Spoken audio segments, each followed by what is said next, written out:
sábado de mordomia, né? E todos sabem que eu sou serva de vocês no Ministério de Mordomia, né? Tarefa não fácil, né? Porque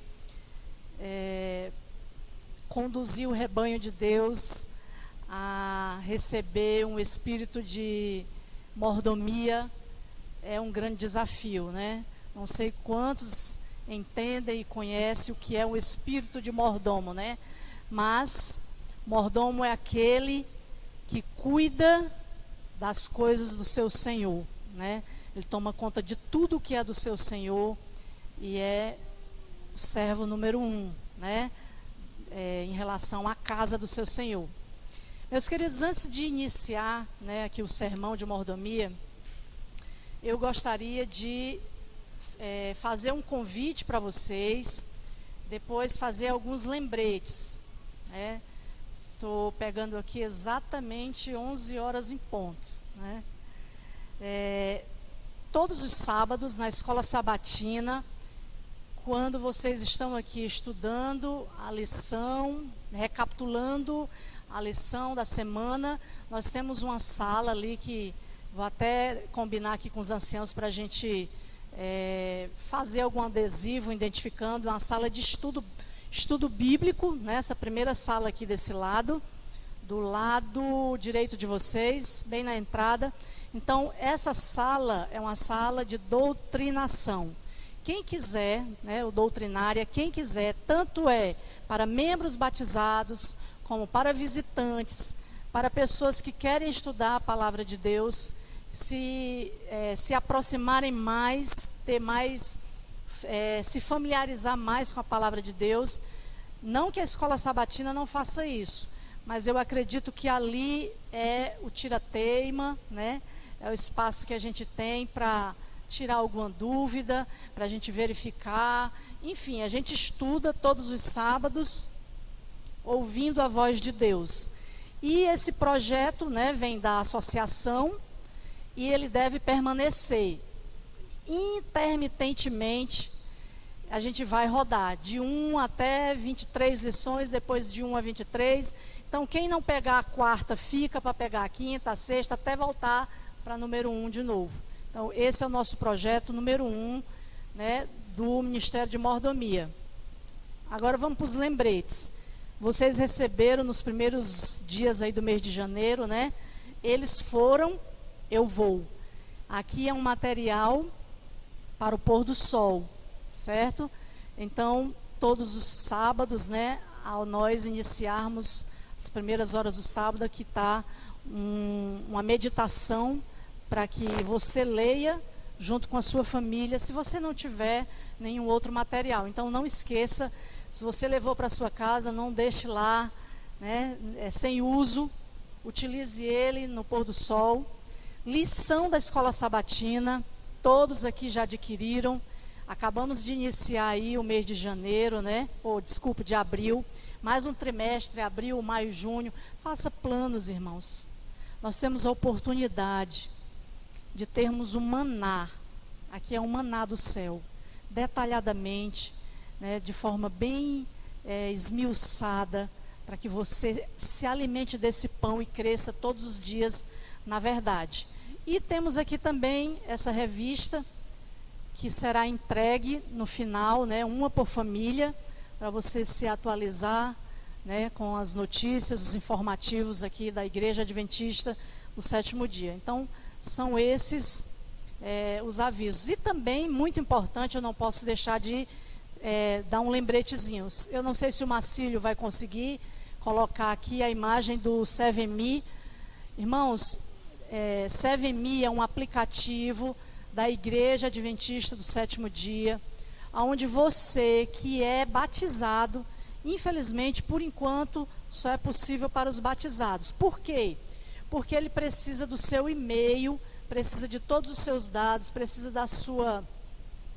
do seu cadastro bem direitinho. E lá no 7Me, está um pouquinho claro, porque eu tirei a foto, não sei se vocês viram, eu tirei aqui da revista. é um aplicativo da igreja, você consegue fazer sua doação, você consegue devolver o seu dízimo, você consegue buscar as informações quanto ao direcionamento financeiro da igreja, certo? O Carlos está falando ali, mas eu não entendi. Então, assim, por esse aplicativo aqui, você faz tudo.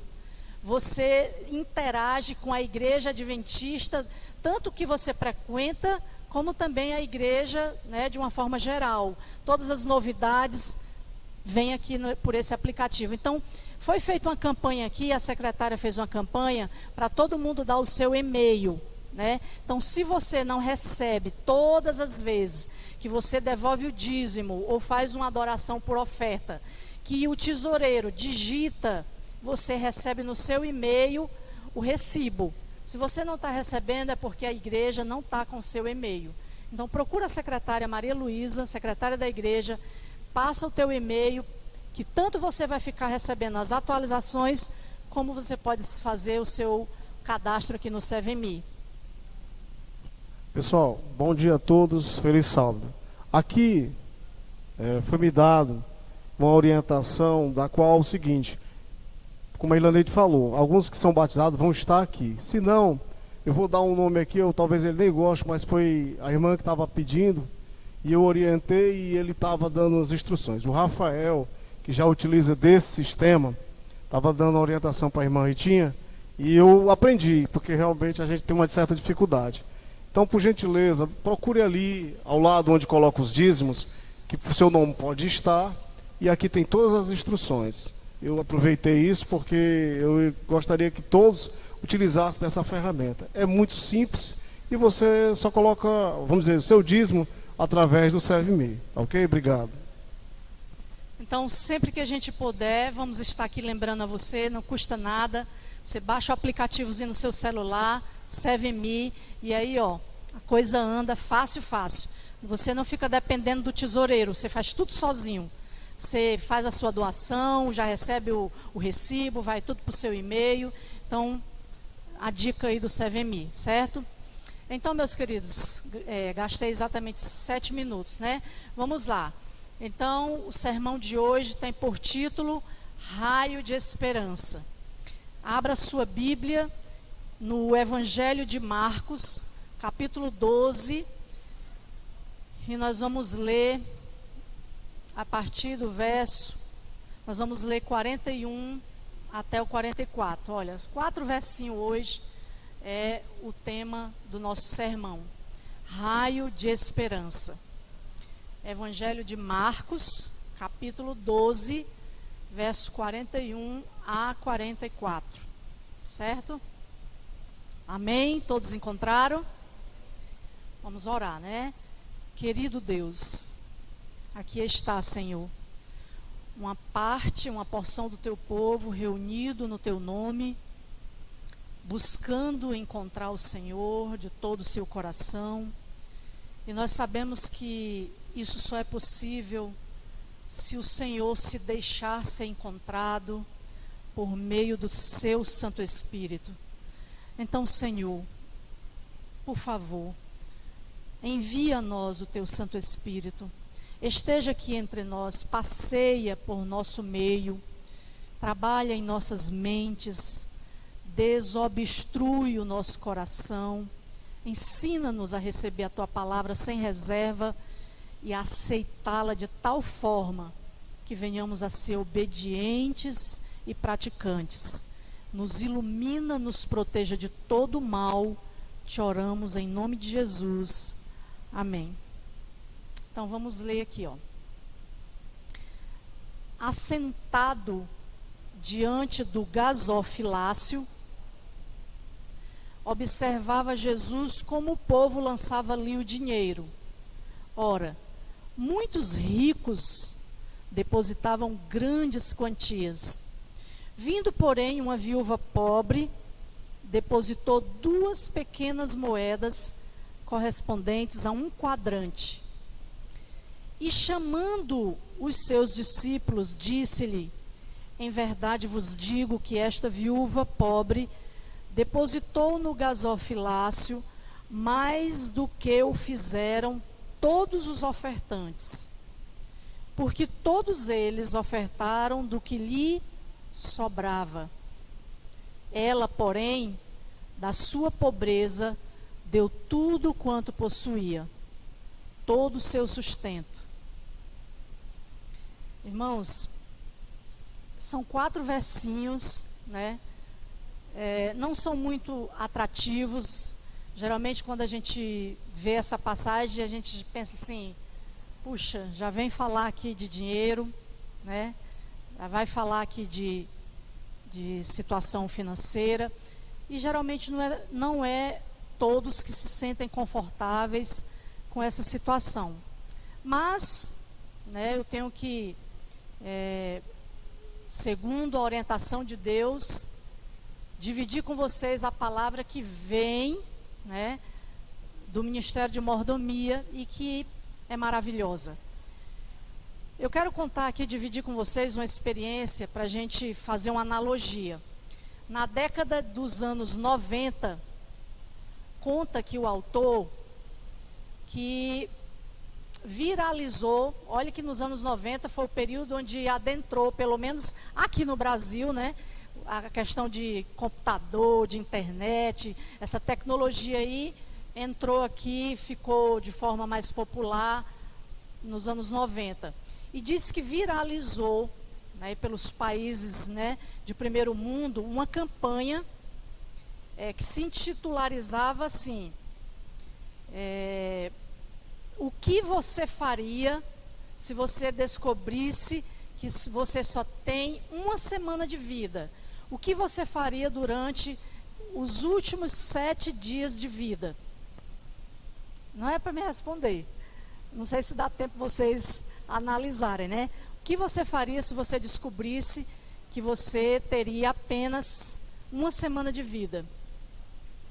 Um dos objetivos dessa campanha era fazer as pessoas descobrir que, fazer nascer dentro delas um desejo, uma ansiedade de posse ou de conquista, né? Um dos objetivos dessa lista era fazer com que as pessoas sentissem a insatisfação por coisas que até então não possuíam.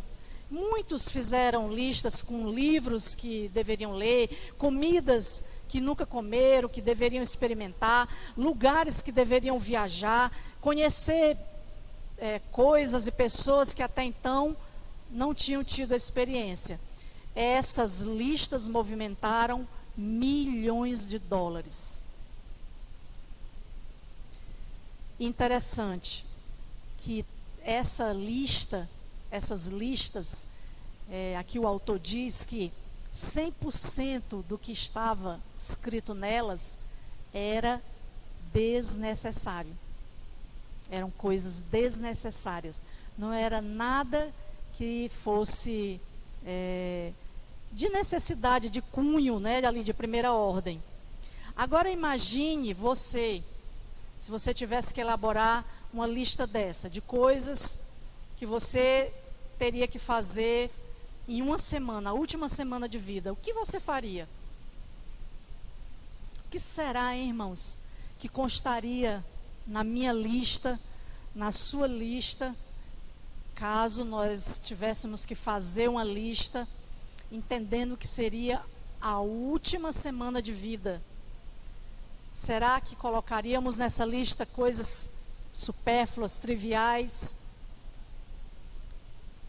Bom, os 4 evangelhos, Mateus, Marcos, Lucas e João, por unanimidade, eles registraram em seus evangelhos a última semana de vida de Jesus. E aqui o autor diz que cerca de 33% do que está escrito nos 4 evangelhos é a história da última semana de vida de Jesus.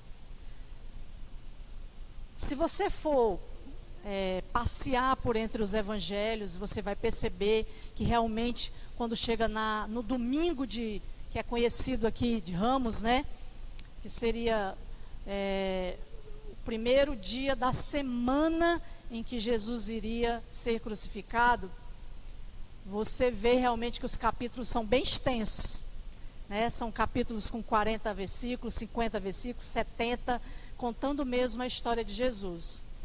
Mas enfim, eu vou falar aqui por alto, não precisa a gente acompanhar, porque senão eu não tenho tempo, nós não temos tempo, mas diz que no domingo, Jesus fez a sua entrada triunfal em Jerusalém, que é o domingo de Ramos, né? Que todo mundo ficava com os ramos, aclamando Jesus, Hosana, Hosana é o que vem nas alturas, né?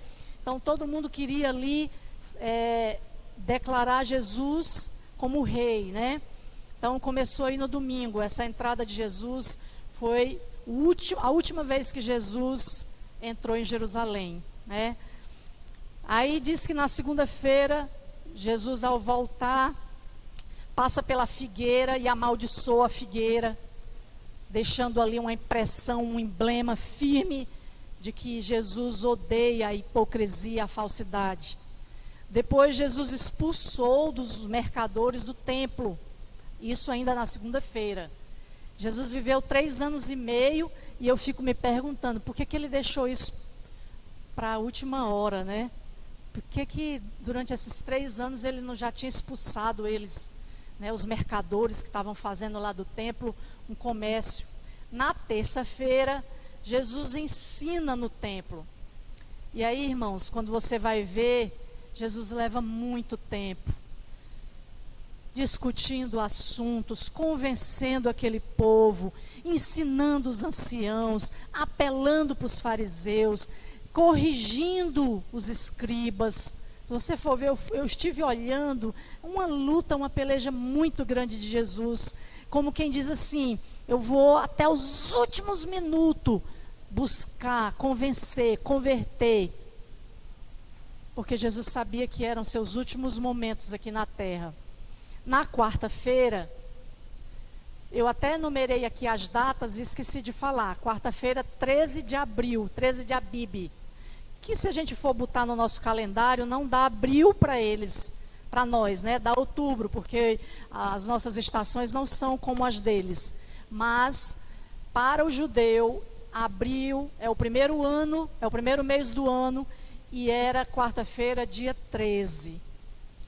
Jesus avisa seus discípulos que em 2 dias, ele explica a sua missão, avisa os seus discípulos que ele seria entregue, preso, crucificado, mas que ele morreria, que ele ressuscitaria ao 3º dia. E também nessa quarta-feira, aquela mulher ungiu os pés dele, derramou o vaso de alabastro.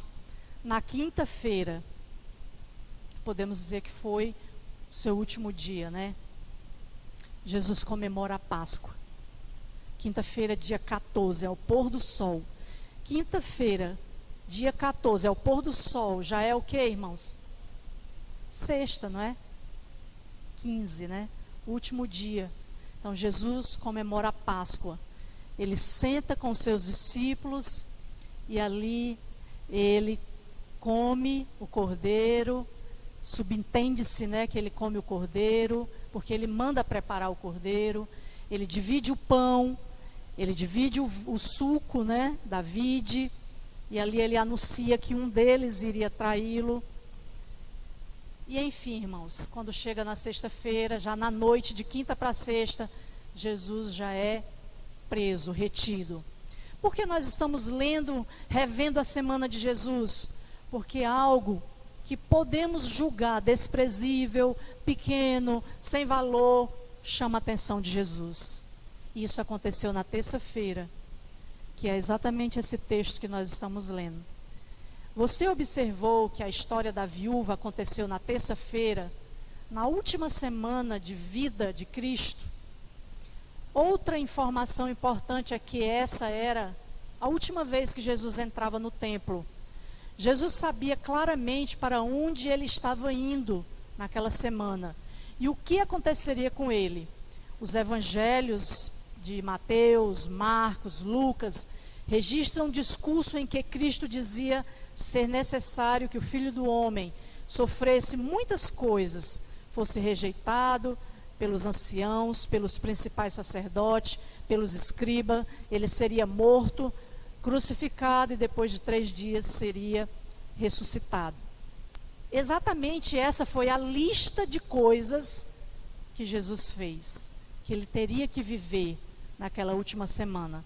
Sendo assim, poderíamos supor que Jesus deveria estar bem ocupado com as coisas que ele deveria fazer, com as coisas que o aguardava naqueles próximos dias.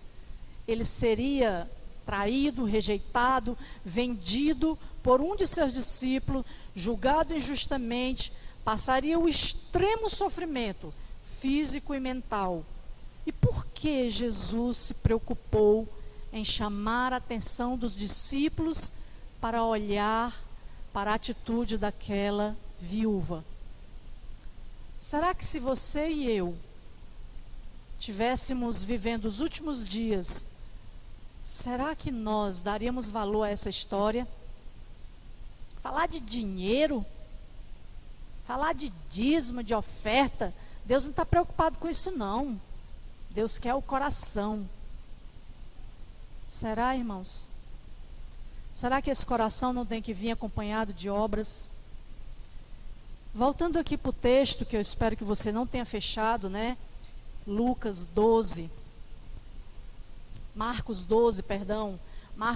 verso 41, diz assim, ó: assentado diante do gasofilácio. Gasofilácio é como se fosse as 2 salvazinhas que estavam aqui na frente, só que era um móvel bem imponente, de madeira, né, todo rústico. Então era lá, para vocês terem ideia, diante do templo existia só nada não, 13 gasofilácios, para que todos fizessem ali suas adorações. E assentado, né, diante, Jesus pegou um localzinho que ficou bem na frente, né? Ele observava como o povo lançava ali o seu dinheiro. Interessante, irmãos, que a gente orienta, né, aos diáconos, diaconisas, que ao passarem as salvas, a gente não deve observar quanto que está sendo depositado, né, para não constranger ninguém. Essa é a orientação, mas a gente vê que Jesus estava aqui observando. Jesus estava observando a doação dos ricos, doações oponentes. Ele podia, né, irmãos? Nós não podemos fazer isso, mas ele pode. Ele estava observando. Agora perceba, por que Jesus estava observando? Por que Jesus estava observando aquele povo fazer suas doações? Já parou para pensar? Será que era para elogiar os ricos fazendo suas grandes doações? Ou para repreender? Acho que não, né? Porque se aquela viuvinha não tivesse aparecido ali, eu acho que Jesus não teria contado essa história.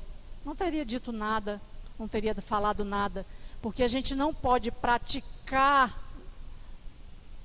alguns mandamentos e desprezar outros, né? Então não é errado dizimar grande quantidade, ofertar grande quantidade. A gente só não pode fazer isso com a motivação errada. Como também ele chama a atenção dos seus discípulos dizendo, vindo porém uma viúva pobre, depositou 2 pequenas moedas correspondentes a um quadrante. E chamando os seus discípulos, disse-lhe, ele chamou a atenção, ele chamou, olha, venham aqui, olha aqui, Pedro, Tiago, João, Mateus, observa ali aquela viuvinha, como ela foi lá e depositou 2 moedinhas. Irmão, sabe quanto que vale essas 2 moedinhas hoje? Eu fiz a conversão.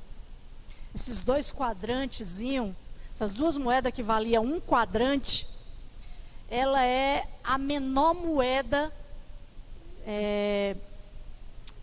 vamos dizer assim, 1 denário era o pagamento de uma diária de serviço. A gente viu isso até lá na praça, né? Que se fosse hoje, a gente podia considerar, vamos botar R$ 70 uma diária hoje. Então, um quadrante de denário é você pegar R$ 70 e dividir por 64. Eu até fiz essa conta mais o Patrick ontem, não foi, Patrick? E eu estava pensando, vamos arredondar para R$ 1,50? A moedinha dela valia R$ 1,50. E tem uma bodega ali, lá perto lá de casa, eu gosto muito de ir lá.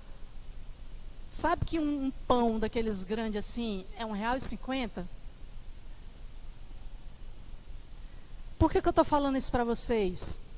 Porque lá no original, a palavra usada para identificar essa viúva pobre é uma palavra que define ela não como mendiga, não como moradora de rua, mas como alguém que não tem provisão para o dia seguinte. Ela só tinha provisão para aquele dia, ela só tinha o que comer aquele dia. É aquela pessoa que come hoje e vai batalhar, vai pedir, vai depender de alguém, vai fazer algum bico, depende da ajuda de alguém para conseguir o alimento de amanhã. Essa é a definição dessa viúva. Aí ela tinha R$ 1,50 no bolso e ela entrou lá no templo e foi adorar o Senhor. Perceba que não é dízimo, é oferta. Sabe por que Jesus não faz nenhuma observação? Eu até estava comentando ali na salinha com o professor Didi, com o Juca, que também é outro professor, que só está ali uma reunião, só de professor, viu, irmãos? E a gente estava comentando, dízimo, sábado, não se é comentado no Novo Testamento, porque isso é um assunto, é prego batido e ponta virada para os judeus. Não existe nenhuma discordância, não existe ninguém contesta dízimo, nem a guarda do sábado. Isso aí para os judeus é consagração, é assunto encerrado. Por isso não houve nenhum assunto, nenhuma discordância. Pouco se falava no Novo Testamento. Então Jesus não comenta nada de dízimo, porque isso é um dever de todo servo, de todo judeu. Mas ele faz a observação da oferta. Sabe por quê, irmãos? Porque vamos aqui. A motivação daqueles homens, quando eles depositavam lá volumes de oferta, era errada. Aqueles homens, o errado não era eles depositar muito, o errado era a motivação deles. Eles não estavam adorando ao Senhor. A oferta, o dízimo é obediência, a oferta é gratidão. O dízimo é um sinal de obediência, a oferta é um sinal de gratidão. E aqueles homens que depositavam ali grandes quantias, não estavam depositando por gratidão, eles estavam se mostrando, eles queriam elogios, eles queriam se sentir maior. Sabe por quê, irmãos? Porque se você for ler o capítulo todo de Marcos, capítulo 12, volte aí o verso 38, um pouquinho acima, 12, verso 38. E ao ensinar, Jesus dizia: guardai-vos dos escribas que gostam de andar com vestes talares, das saudações nas praças, das primeiras cadeiras, nas sinagogas, dos primeiros lugares, dos banquetes, dos quais devoram as casas das viúvas, e para justificar fazem longas orações. Estes sofrerão um juízo muito mais severo. Então, era esse tipo de pessoas que estavam indo lá fazer adoração não, devolver oferta sem adoração. Jesus estava lutando, tentando ensinar a motivação certa. Não importa, irmãos, não importa se é R$ 10.000 ou se é R$ 1. O importante é qual é a motivação. É porque você é grato? É porque você se sente devedor? É porque você quer vir adorar o Senhor? Porque você quer exaltar o nome dEle? Quer que o Evangelho seja pregado? Qual é a motivação? Porque a oferta certa, é aquela que é feita com planejamento. Eu recebi, chegou na minha mão e eu me lembro. Eu preciso agradecer ao Senhor. Eu vou tirar aqui 50 centavos. Não é aquela que você empurra a mão no bolso e pega o que tem aqui ou o que quer na hora e devolve aqui como se fosse um ritual sem nenhum sentido, sem adoração, sem consagração. Jesus admirou, chamou a atenção dos que estavam com ele, porque todos, no verso 44, todos eles ofertavam do que lhes sobrava. Olha, é muito fácil, irmãos. A coisa mais fácil do mundo é a gente doar qualquer coisa que você não é apegado, que você não está precisando, que não tem valor para você, que não é tão especial. É fácil a gente se desfazer disso. Aquelas pessoas doavam do que lhes sobrava. Não era uma adoração de sacrifício, de obediência. Lembra daquela história de Davi? Que Davi foi lá naquele campo, comprar o campo para fazer um sacrifício ao Senhor. E quando chegou lá, o dono das terras disse: não, meu rei, meu senhor, longe de mim te vender algo, principalmente que é para adorar o Senhor. E queria doar o campo para Davi. E Davi disse: jamais eu darei algo ao meu Senhor que não me custe alguma coisa, que não me custe caro. Então, irmãos, nós devemos sim doar ao Senhor, mesmo quando é sacrifício. Sabe por quê? Porque quando fazemos isso, estamos tirando a confiança de nós mesmos e depositando naquele a quem estamos dedicando, entregando. E aí, o restante do verso 44 diz assim: todos eles ofertavam do que lhes sobrava, ela, porém, da sua pobreza, deu tudo quanto possuía, todo o seu sustento. Aqui não é conversa de pescador, não. Aqui é Jesus, aquele que olhava e lia o que ia dentro da alma, aquele que viu Natanael debaixo da árvore orando, aquele que lia os corações. Lembra, eu até comentei ontem com o Patrick também, que esses escribas, saduceus, os fariseus, eles ficavam apurrinhados e diziam um para o outro: olha, cuidado, cuidado, porque esse Jesus aí, ele sabe ler o que você pensa. Então Jesus, quem falou isso aqui dessa viúva, ele sabia.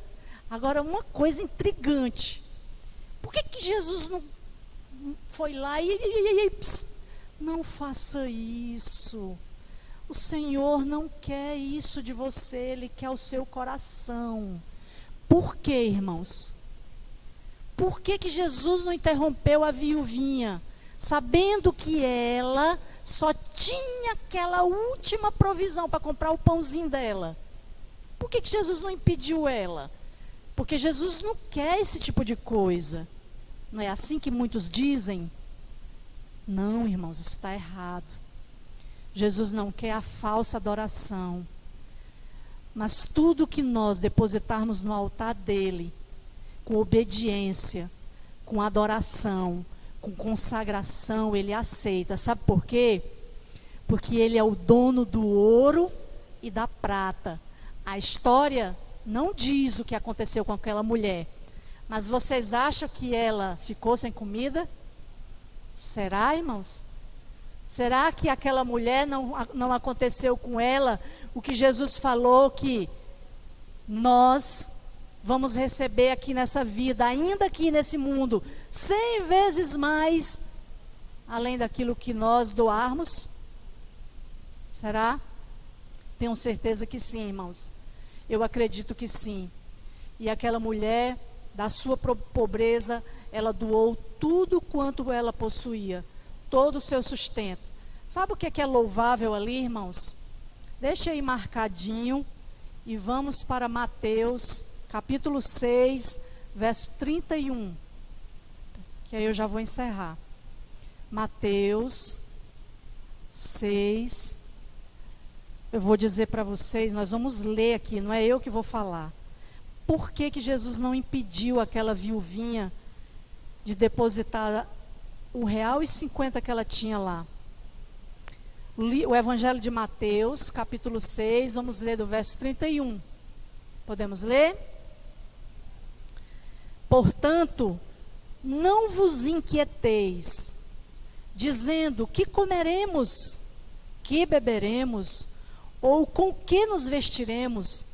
Porque os gentios, ou seja, aqueles que não conhecem sobre Jesus, é que procuram todas estas coisas. Pois vosso Pai Celeste sabe que necessitai de todas elas. Buscai, pois, em primeiro lugar, o seu reino, a sua justiça, e todas estas coisas vos serão acrescentadas. Olha só, irmãos. Aqui foi a atitude, o gesto daquela viuvinha. Aquela mulher, ela expressou fé e obediência e adoração e consagração de tal forma que Ellen White diz no Desejado de Todas as Nações que quando Jesus estava ali nos seus últimos momentos, sentado, era o último momento dele ali no templo, ele estava vendo o coração daqueles homens maquinando matá-lo, prendê-lo, torturá-lo, tudo que ele tinha para enfrentar. Jesus era homem, irmãos. Ele era um homem de dores, como nós. Ele estava angustiado, ele estava triste, contristado. Mas Ellen White diz que ao Jesus ver aquela viuvinha fazendo aquela adoração, ela diz que o coração de Jesus se encheu de tanta alegria que o rosto dele foi tomado de glória, de luz, por saber que nem tudo estava perdido. Porque toda a sua obra, todo o seu ensinamento, toda a sua dedicação, toda a vida que ele oferecia, não seria de todo em vão. Porque aquela mulherzinha, sendo mulher, viúva, descoberta, sem nenhum benefício, ela entrou ali para fazer adoração ao Senhor, entendendo que ela acreditava no sacrifício, no Cordeiro, que um dia o Messias viria e faria e daria a vida dele em troca da sua e da minha.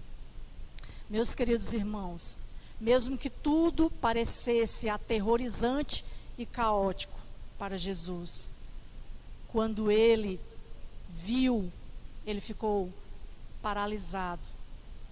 Quando viu aquela mulher com aquela atitude. Ali nada mais do que o tipo encontrando com o antítipo.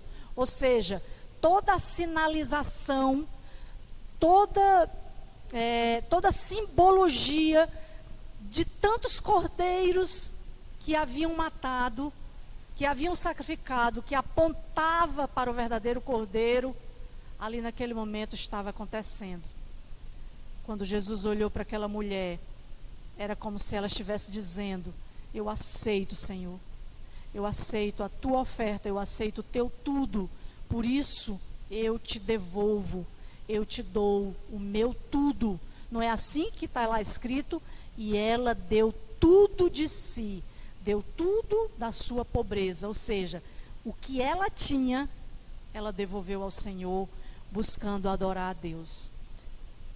A simples moedinha mostrava toda a adoração, todo o respeito que ela tinha por Deus, pelo Pai e também ali pela cerimônia do templo.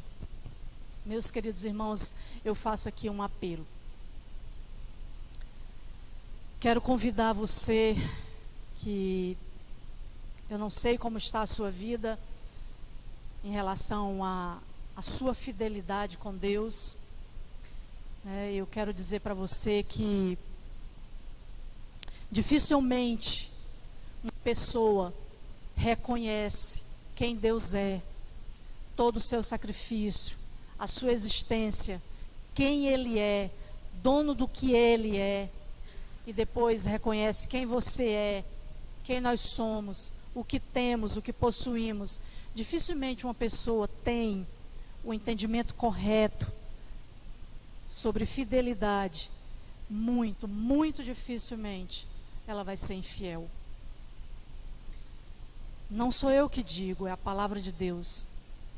Porque quando nós demonstramos a nossa fidelidade através dos dízimos e a nossa adoração através de oferta, nós estamos declarando ao universo a quem nós pertencemos, de quem nós somos. Não é? Porque tudo vem do Senhor. Lá na oração de Salomão, quando ele foi inaugurar o templo, o que é que ele diz? Tudo vem de ti e tudo tornará para ti. Nós devemos ser apenas mordomos. O que é mordomos? A pessoa que cuida dos bens do seu Senhor. Nada é nosso, irmãos. Nada nos pertence.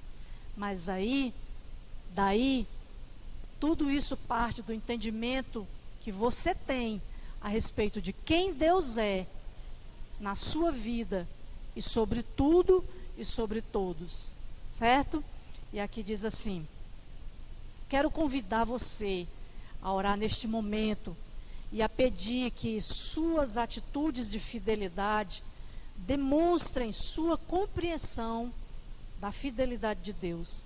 Que seja sua entrega completa, traga alegria ao céu, por evidenciar, por manifestar que seu caráter está sendo transformado à semelhança de Cristo em tudo e em todas as coisas.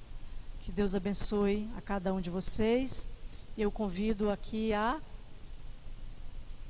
Júlia para vir adorar ao Senhor.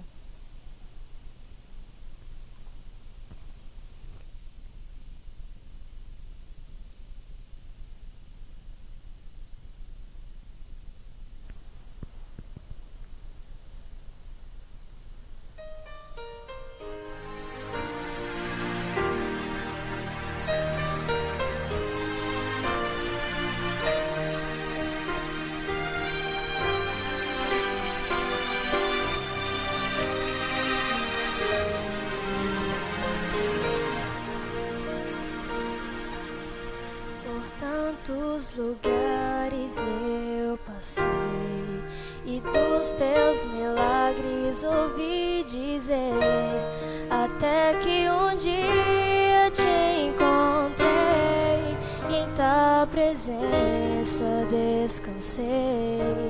Meus sonhos queria alcançar, você me deu força pra lutar.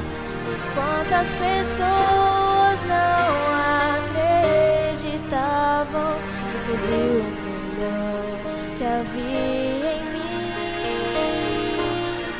Entrego a ti a minha vida, Senhor. Entrego a ti tudo que sou.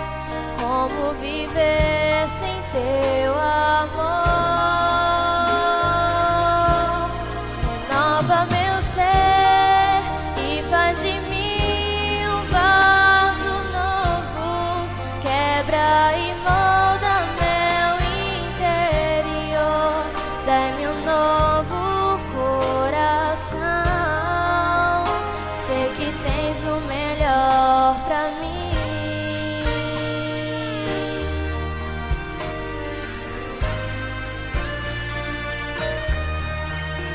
Te agradeço, meu Senhor, por tua bondade e teu favor, ao entregar Jesus na cruz, pra morrer em meu lugar, no mundo carente de existe luta e dor. Eu quero ser a sua voz, levando paz aos corações. Entrego a ti a minha vida, Senhor. Entrego a ti tudo que sou. Como viver sem teu amor? Renova meu ser e faz de mim um vaso novo. Quebra e molda meu interior. Dai-me um novo coração. Sei que tens o melhor pra mim. Entrego a ti a minha vida, Senhor. Entrego a ti tudo que sou. Como viver sem teu amor? Renova meu ser e faz de mim um vaso novo. Quebra e molda meu interior. Dai-me um novo coração. Sei que tens o melhor pra mim. Sei que tens o melhor pra mim. Amém. Amém, Senhor. Deus seja louvado, Júlia. Deus abençoe. Irmãos, quando foi a última vez que você fez alguma coisa que não podia fazer? Quando foi que você fez pelo seu Deus? Pense aí. Senhor, nosso Deus, nosso Pai, nós te somos, Senhor, imensamente gratos. Somos agradecidos porque a tua palavra existe, ficou registrada até o final desse mundo aqui, até o fim dos séculos. Essa história, nos últimos momentos da tua vida, ficou registrada para exemplo, Senhor, para exemplo para nós, do que o Senhor realmente, com o que o Senhor realmente se preocupa, o que o Senhor realmente quer de nós. Qual é a motivação das nossas obras? O Senhor quer de nós toda boa obra, mas com boa motivação, boa intenção, porque aí sim vai ser a adoração completa ao Senhor. Pai, derrama o teu Espírito sobre nós. Se ainda não somos, que possamos ser. Se não fazemos, que venhamos a fazer. Movidos pelo teu Espírito, produza em nós conversão, mudança de sentido, saindo de nós mesmos, indo em direção ao Senhor.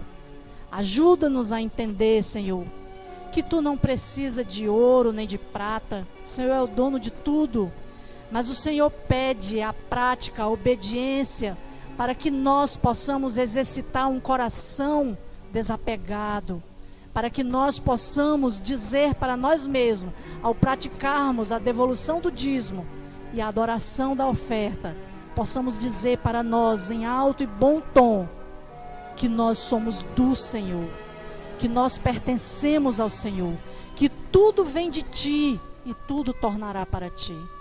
Seja esse o ensinamento, seja esse o pensamento que ecoe em nossas mentes e no nosso coração hoje, pela palavra, pelo dom do Espírito do Senhor. Pai, abençoa a tua igreja, dá-nos um restante de sábado feliz, leva-nos para os nossos lares, abençoa nossas famílias, nos acompanha, nos livra de todo mal.